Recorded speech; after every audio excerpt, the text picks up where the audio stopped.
Hello everyone and welcome to episode number 132 of Week in Review. My name is Sean and on this week's show we're talking about the Xbox Demofest that happened between July 21st and 27th. I played 69 demos and I'm going to give you a rundown of some of my favorites. We'll also look forward to this week's new releases and the streams happening over on twitch.tv/ShaunAsaurusRex. So this week we're talking about the Xbox Demofest. This is a really cool event that I was very excited about. I broke out a brand new notebook for it. I played 69 demos. There were a total of 73 available. Two of them I just could not find. They didn't exist. So those were off the list. And then there were two that I elected not to play for various reasons. The first one is Welcome to Elk. I specifically didn't play this game because I already liked the art style and the story, and I just wanted to go into it completely blind. It's a game where you play as a person who is new to like a new island, new town, and you talk to people and they tell you stories, and all the stories that are in the game are based on what the creators of the game had heard or had been told, either from like family members or been told like in person, and they range from being like very happy and funny, and sometimes they're kind of dark and sad and like gloomy, and it kind of ranges all around that spectrum. I'm super in on that game, so I just didn't want to play it because I am going to get it and I'm going to play it, and I want it to be a completely new experience for me.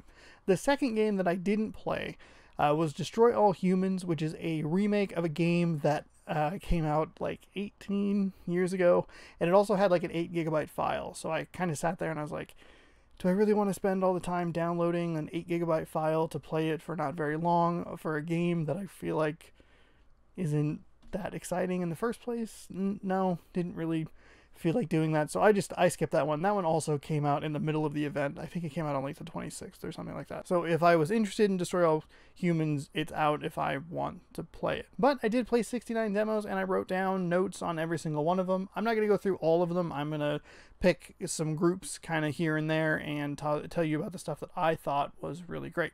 So let's crack into this notebook and begin. Look at that, a whole page of notes. I filmed that whole thing and I was like, well, hang on, I should probably tell them what I thought of the demo event. I thought the event was great. I thought it was a really cool thing for Microsoft to do.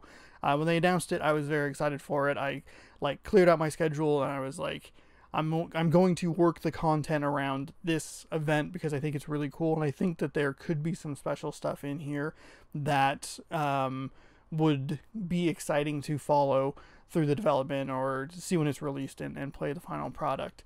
If I do have one critique of it, it was a little tricky to find. I'm a person that uses the Xbox One like, I don't know, 4 times a week, and it's only because I have 17 other consoles hooked up that I don't use it every single day of the week. But I don't think they did a good enough job at like really promoting this event. It was kind of tucked away a little bit in the menus and stuff, and the Microsoft like store and stuff doesn't really run super well anyway. So I can imagine that, like, I was a person who was out there looking for it, and I can imagine that someone who is just on their Xbox like looking around for whatever they're looking for, they're probably not going to see this, and I wish that Microsoft would have made this a bigger deal because there is some really cool stuff in here. And then once you did find the demos, it was easy to get everything downloaded and installed. Everything was there. I didn't feel like I had to ever like check back at like various points during the week. It was just when I went in Saturday morning to get all the demos downloaded, that's where they were, and I was super thankful for that. Hopefully next time they'll run it for a little bit longer, maybe run it for 2 weeks. You could make a bigger deal out of it and make sure people know what's going on and showcase like, hey, there's free games that you can try here. And maybe find something really cool and really fun. But I think the most important thing it does is it gives eyes to games that I wouldn't normally have looked at. I look at the next week on Xbox on the Xbox Wire, and I look at the PlayStation blog, the drop post when it's available, and to see if there's anything new or interesting coming out that I might want to note on this show or play on a stream and stuff like that. And what this demo event did that was so cool is it put games in front of me that I normally would not have tried or would have read the description and just completely like ignored. And that conveniently leads us into our first category, which is pleasant surprises. And the first one of these is ScourgeBringer. This is a roguelite platformer. It's currently available on PC Game Preview now, which I didn't realize. And I wish I had a computer that could probably run this game, because this game is really awesome. I love the combat of this game. A roguelite and a roguelike, I'm not super sure exactly what the differences are between those two, but there are differences, and people who play these games would tell you that there are differences and what the differences are. I'm not that person, but we're going to move on. What I liked about this game was, one, it has a really cool pixel art style. It's kind of like a room-to-room based combat sort of thing, where you enter a room, you fight through a bunch of enemies, and then when the enemies are gone, you can move on.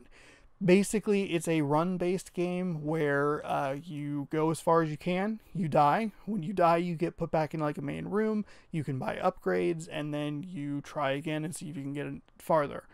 Something about that combat loop was super interesting to me in a way that these games have never seemed interesting to me before. I've watched streamers play like Enter the Gungeon, which is another kind of run-based game, and I've not really been super interested in it. But this one really grabbed me, and I think it's because of the combat. I love the way the combat works. You can just stay in the air the whole time.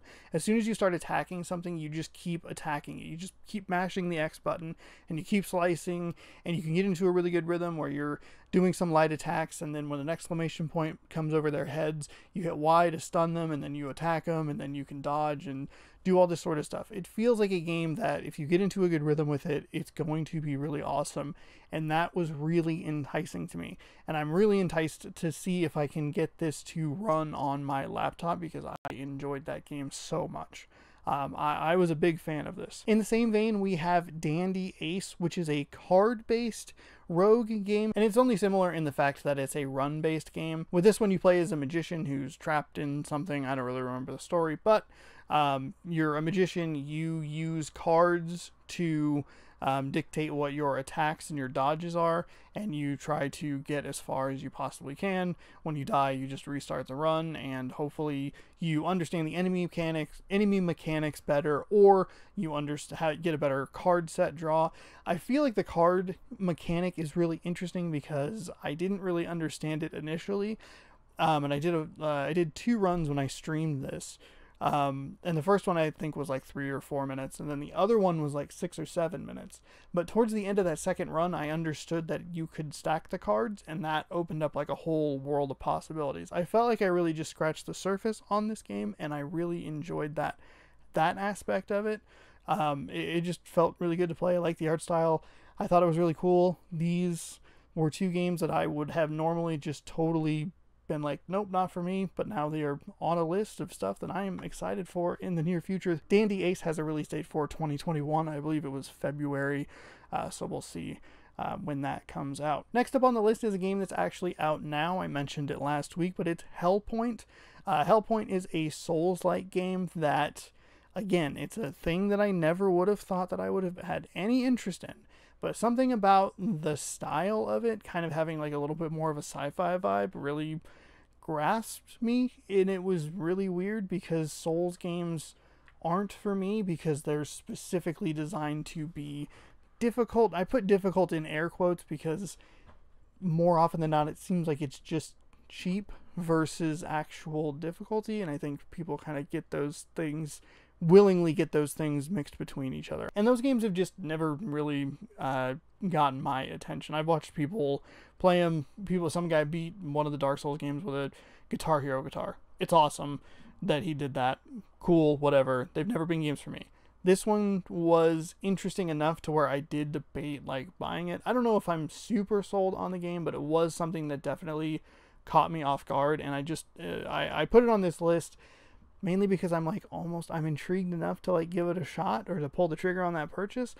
But it also was a thing that was like, here's a demo of a game that you wouldn't normally play, and you're interested in it enough to write it down on this list. And I thought that was the power of this event. And then fourth and finally in this little section is a game called Darkestville Castle. This is a humorous-based point-and-click adventure game. I like point-and-click adventure games, but they have a tendency to be very obtuse, especially if you look at the like 90s LucasArts stuff like Secret of Monkey Island and all that stuff. They're really difficult because they have a very specific like thought process behind them, and it just doesn't work with my brain. Like, it's hard to put those puzzles together. What I liked about this game was a couple of things. One, I like the art style. It's like a hand-drawn HD animation, and it looks really, really great. 2, I thought the game was really funny and it was endearing and I liked the characters. But 3, I liked how they pointed you towards the objective. Like, the early part of the game is you're talking to someone who's like guarding your door because the main character is like a villain or whatever. And the guy who's guarding the door is like kind of like a vigilante. I don't really know, but he gives you a very clear objective. It's like, I disarmed your trapdoor. There's your goal. You need to figure out how to get the trapdoor figured out and back working so you can get this person out of your way so you can leave. From there, the puzzle kind of expands because when you go to find what's wrong with the trapdoor, you need 2 items, and you need lubricant and you need like a gear chain, something. I don't know how to describe it. And that's where kind of the more puzzly aspects come into it. I thought it was really engaging and interesting, and I liked it a lot. Not the most surprising game because I feel like I like the idea of adventure games, but I also know that there's going to be a point in almost all of them where I hit a wall where I just go, I don't want to do this because I don't understand what the puzzle is. I just give up. Let me go play Halo and go shooty shoot because I understand that. Darkestville Castle is actually out very soon. It's out on August 13th, and I'm looking forward to trying it. It's out on console. I guess it's been out on PC for years because I looked and it was like 2017. And I was like, cool, great. But out on consoles on August 13th. We'll stick with something humorous here with Helheim Hustle. This is a puzzle platformer where you play as a pacifist Viking. I thought it was really funny and interesting. The puzzle platforming elements looked cool. Basically what happens is very early in the game, this isn't really a spoiler, but if it is, spoiler warning, your character is running away from a battle. Everybody else is running towards a battle. They're very excited because if they die in battle, they get to go to Valhalla as honorable warriors. You land on a bear and die, and from there you become a ghost and you can take your body apart and solve platforming puzzles. I really love the way this game is written. I thought it was very funny. I like the way the game looks. It really clicked with me in a way that I was like, hell yeah. And this one comes out very soon as well. It's out on August 18th, and I'm very excited to play the full version of the game, because this was one, and we're going to get to a bunch of these later, but this is one that I wanted to continue playing because I was having a good time with it, but I was also like, I need to stop myself because I don't want to know that much going into the full release. So far, we've gone through 5 demos that really grabbed my attention, and they grabbed them pretty immediately, but that wasn't always the case. There were a couple of them that weren't the most striking right off the bat. It took a little bit of time to get going, and I wanted to point out 2 of them because I ended up really liking them, but they were slow starts. YesterMorrow is a 2D platformer that has a really obtuse kind of start to the demo. It's intuitive enough to figure out where you need to go to progress the story, but it was also just weird because I think I got into a rhythm of oh, I'm going to get a tutorial or I'm going to get some sort of explanation, and then the game will go okay, here's the demo, you can go ahead and play now. This one was just no, here you go, you're in the demo, go ahead, figure it out. It has a really nice art style. Once I got things kind of rolling a little bit, I liked what it was doing. It has some, I believe what I wrote down a 2D platformer with puzzle elements. It doesn't have a release date yet. And it has some stuff to do with the past and the present and changing the timelines and stuff. I don't know. It was really cool. It definitely grew on me towards the end of the demo, but it was a little bit of a weird start. The other one that would be in this category is Raji, an Ancient Epic. This game is really interesting because it starts with this beautiful style of cinematic that looks like shadow puppets, and it looks like this like someone's telling you a story and they're controlling all of these things, and it's this really beautiful, striking style that I was like, wow, I can't believe there's going to be a game that looks like this. It's going to be really cool. And then the cutscene ends and it shifts over to the regular gameplay, and the regular gameplay kind of just looks like a generic action adventure game. But I'm glad that I stuck with this one because what I really ended up loving about this game was the mechanics. I love the traversal mechanics. I thought they were super well done because I always felt like I knew where I was jumping. I never overjumped anything. I never really underjumped anything. And I think that's something that a lot of these games kind of struggle with. You hold A too long and they jump too far, and they don't have a great grasp on the jumping from a pole to a pole or whatever. and they'll miss, and sometimes it could just be really finicky and annoying, and I thought the traversal in this was excellent. But even more than that, what I really liked about this was the combat mechanics and the way that you can chain things together. Like you can chain attacks, and you can dodge away from one enemy, and you can, while you're dodging, you can do a second move to attack. And I just thought it was really well done, the way you could bounce around the battlefield and take out the enemies.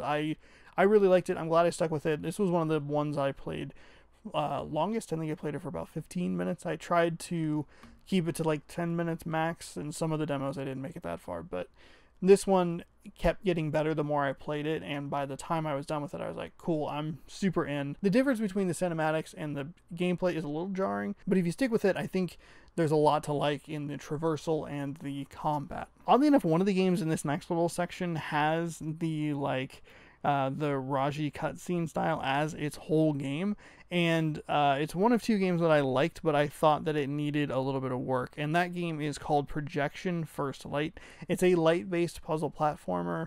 You have a little light that's attached to your right stick that you need to place correctly so you can build ramps for your character to get up and to traverse the little platforming challenges. This one was a little bit of a rough demo because I think it's a little finicky on the right stick as far as trying to get the light to give you the correct shadow. I also got stuck twice when I was playing this demo in the same spot, and I couldn't seem to get out of it. And sometimes the angle of the shadow that you use to get up to the next area can be a little finicky, because sometimes it's like too steep, so she'll slip, or sometimes it's not touching the ground enough and her jump isn't good enough. It's weird. It feels like it needs just a little bit of tinkering to make it a little bit tighter, and it could be something really special. I liked what I saw of this game. I liked the concept of it a lot. It just needs a little fine-tuning. The second one of these games that needs a little fine-tuning is SkateBird. SkateBird is basically Tony Hawk's Pro Skater, but with birds.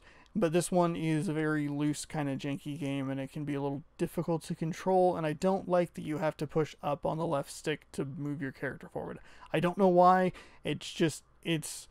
It's so much like Tony Hawk, but there's like this one small little thing, because basically in Tony Hawk Pro Skater, if you hold A, that's you pushing off with your foot. I'm using my hand, but you get the idea.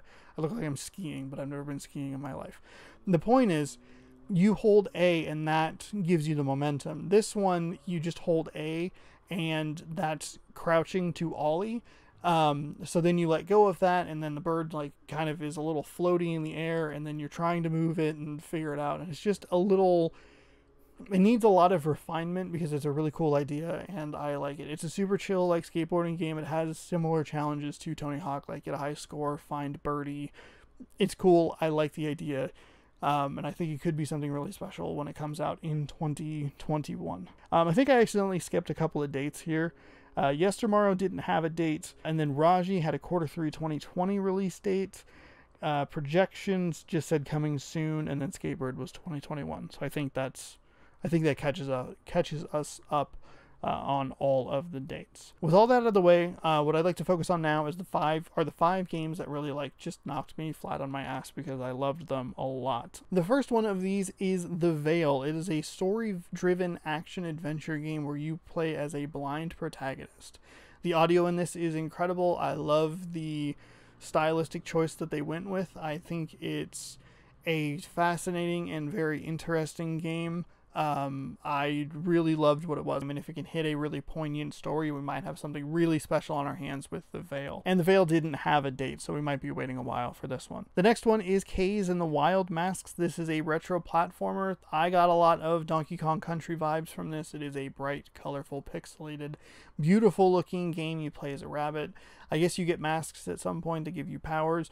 I didn't play very much of it because I was kind of just sold on the one level. I loved the way that the game looked. I loved that it felt very like just intuitively like, hey, I just want to explore this area and I want to try and find all these collectibles and hidden things. The platforming controls felt really tight and they felt good. I really enjoyed what I played of it. I am very excited for it.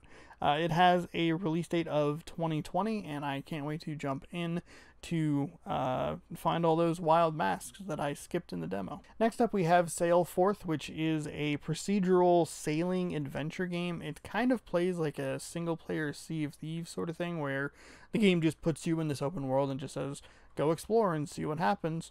And you can find like there are other boats out in the ocean that you can run into. There are like little pirate areas you can find. There's like treasure chests on islands. It's really interesting, and I really fell for it because I thought it just looked really cool, and I like the concept of kind of just these open area sailing games. Like, I really love Sea of Thieves, and I liked what this game was doing.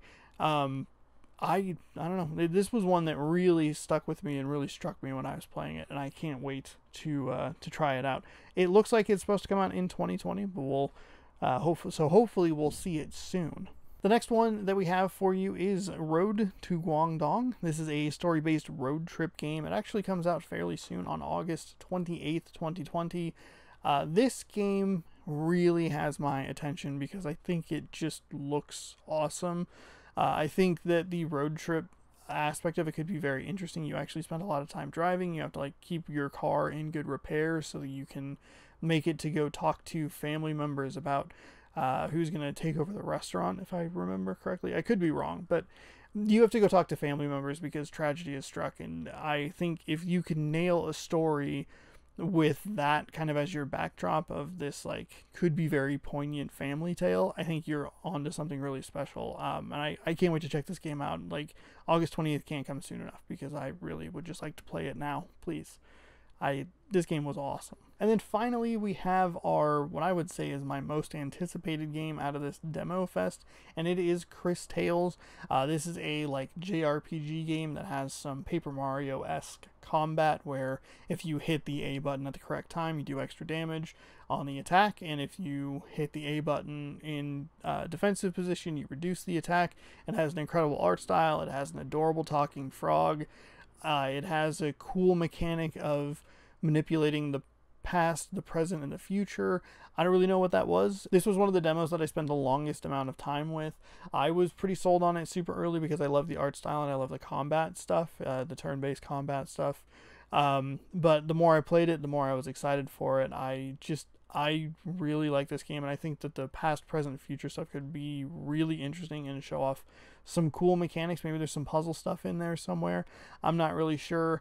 I got a 15-minute taste of it, and it wasn't enough. I would like a lot more of it as soon as possible, please. Fortunately, this game is out in the next couple of months. It comes out on November 17th, and you bet I'll be there day one to go greet that adorable talking frog named Matthias. Matthias? I can't remember his name, but he's real cute. He has a bow tie and a top hat. It's awesome.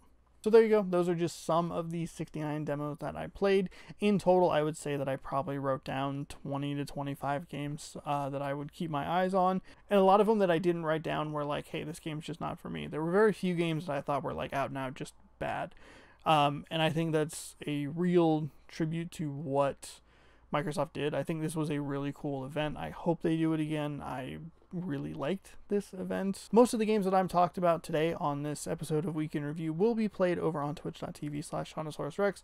VODs will go up right here on YouTube. I'm sure I'll talk about them on Week in Review in the future, so keep your eyes peeled for those. If any of those games sounded interesting to you and you'd like to see more of them, every Sunday right here on YouTube you can catch the parts of the summer game demo fest that I did. There are 4 of them in total as of the publishing of this video. There are 2 up, and there will be 1 on each Sunday coming up. If you look in the description, you can see in order which games are covered. I don't have the timestamps for you, but it'll give you a rough estimate of where of what you can look for in that video. Great event. Please do it again. Finally, on this week's show, look at this week's new releases. There are actually 2 movies on streaming services that are interesting. One is The Tax Collector starring Shia LaBeouf, and Shia LaBeouf got real tattoos for this role. And the second one is I Used to Go Here, and that stars Jermaine Clement and Jillian Jacobs. And I don't know, I like both those actors, so I figured I would put it on the list. There isn't anything on Blu-ray, but there are a couple of games out this week. The Mean Greens Plastic Warfare is out this week. It's like a army man multiplayer shooter game. I think I saw a gameplay video of that like years ago, and I think maybe it was even E3 one time, and I was like, oh, that game looks really cool, and here it is 2020, and it's finally out. But the big, important, super awesome release that is out this week as far as games are concerned is Fall Guys. This game has been a huge hit on Twitch. I have watched a ton of it. I love it. It is a super colorful, silly battle royale game. It's 60 players. If you win, you get the crown. It looks incredible. It's available as part of PlayStation Plus, which is a huge get, which means it's going to have a very big player base just right off the bat. I can't wait to try this out, and I will be playing that on Tuesday night on twitch.tv/ShaunosaurusRex, which conveniently leads into the streams that are happening this week. Like I just said, I'll be playing Fall Guys on Tuesday. That'll probably happen around 7 o'clock Pacific time. I'm very, very excited about that game. Wednesday is going to be Grab Bag. We're on episodes number 11 and 12, so we're getting close to rounding out the season, the second season of Grab Bag. Thursday is going to be Rico's Road to the Show. I believe we're on episode 18, 17, 18, somewhere in there. It's a doubleheader this week, and they're both division opponents, so it's a big, important set of games for our pitcher, Uncle Rico. I'll also be playing something else after that, but I'm not 100% sure what it is. Could be more Fall Guys, could be something random and different, an idea that I've been kind of working on. Saturday and Sunday, I'm not exactly sure what the streams are going to be. Probably more Fall Guys. I need to get back into Paper Mario. I was going to play more Paper Mario last week, but I had some computer issues and I threw my schedule out of whack, so I didn't actually get to Paper Mario. So perhaps we can chip away at that throughout the weekend on Sunday. Maybe play a bunch of Fall Guys on Saturday, maybe flip them. I don't know. We'll see what I'm feeling like this weekend. But you can catch all of those streams over on twitch.tv/ShaunosaurusRex. If any of them sound interesting, hit that follow button. If you have Amazon Prime, you have Twitch Prime, and you can subscribe to my channel for free. All you have to do is link a Twitch account with your Amazon account, and bam, you can give me a free $5. So that's exciting. Thank you so much for watching this week's episode. If you like the content, you can scroll on down and hit subscribe, and then you can ring that bell so you know when I post new videos. Then you can scroll on down a little bit further and you can tell me about any of the games that I talked about, if any of them looked interesting to you, if you played something that you thought was cool that I missed, or anything like that, anything coming out that you're excited for, let me know down in those comments below. Be sure to check out the streams on twitch.tv/ShaunosaurusRex. That's on Wednesday, Thursday, Tuesday, but that one comes before Wednesday, so Tuesday, Wednesday, Thursday, Saturday, and Sunday. And be sure to check back every Tuesday right here for more Week in Review. We'll see you next week.